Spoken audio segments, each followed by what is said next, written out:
Are you training for a Hyrox but feeling stuck? You're not alone. Many athletes make common training mistakes that hinder their progress. In this video, we'll uncover the biggest Hyrox training mistakes to avoid so you can finally hit that personal best. Hyrox is a grueling competition and training for it is crucial for success. The race itself is a unique combination of different elements, requiring good standards of speed, strength, skill, endurance and overall mobility. Since the race demands so much of you, we need to be best prepared through our training. So these are the 3 common mistakes I typically see athletes making with their training. The first mistake is neglecting running endurance. Hyrox is a running race with obstacles in between, but it's a running race first and foremost. You will spend over 50% of your race running, and this needs to be reflected in your training. Ultimately, the more running we do, the better, up to a certain point. We want to be increasing our running volume gradually over the course of a training block, but not doing too much too soon. Additionally, we need to make sure we're doing a mixture of runs in our training week. The 3 main types are tempo runs, interval runs, and easy aerobic long runs. All of these will contribute to building efficiency, aerobic capacity, and improving running economy. Another mistake athletes are making is not prioritizing their strength training.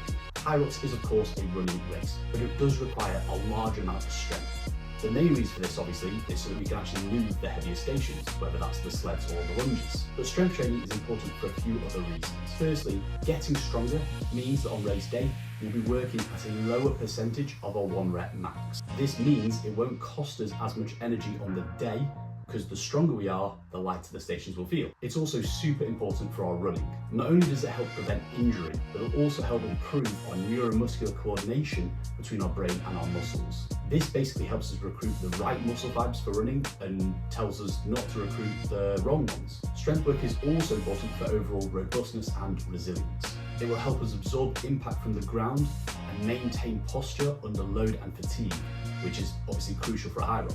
But the main mistake I see most athletes making is overtraining and under-recovering. It is so easy to overdo it in your training. With so many elements to hit, it can be easy to approach each session with full intent and output, whether that's a strength session, a running session, or a Hyrox simulation. But going hard all the time will only lead to burnout and fatigue and possibly even injury. We need to earn our hard sessions by respecting the easy days. This means alternating between high stimulus days and low stimulus days. With myself, for example, I'll do a quality strength session on a Monday, which I would consider a lower stimulus day. I would then do a hard running session on a Tuesday, which would definitely be a high stimulus day. And then I would do some sort of easy aerobic session on a Wednesday, which again would be a low stimulus day. Each day switches between being hard and easy. This allows my body to recover properly, but also absorb the previous day's training session. So if you're making one of, or potentially all of these mistakes, what should you do? Well, firstly, we want to try and be running 2 or 3 times a week and gradually building up our volume over time. I'd only recommend adding about 10% of running volume each week. This means if you're currently running, say, 20 kilometers a week, next week you'll try and do 22 kilometers and then 24 and so on. We also want to try and be strength training at least twice a week to keep our muscles strong, our joints healthy, and our power output high.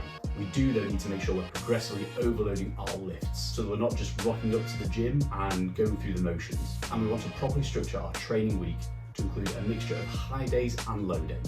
Also on recovery, we need to make sure we're on top of our nutrition and staying hydrated. We need to make sure we're following a varied and balanced diet and hitting our protein intake, and of course, getting enough sleep. If you avoid these mistakes, give yourself enough time and be patient with the process, there's no reason why you can't personal best your next Hyrox. If you want to see more training tips like this, I share them all on my Instagram page. I'll put the handle down below. And of course, please subscribe if you want to see more videos like this.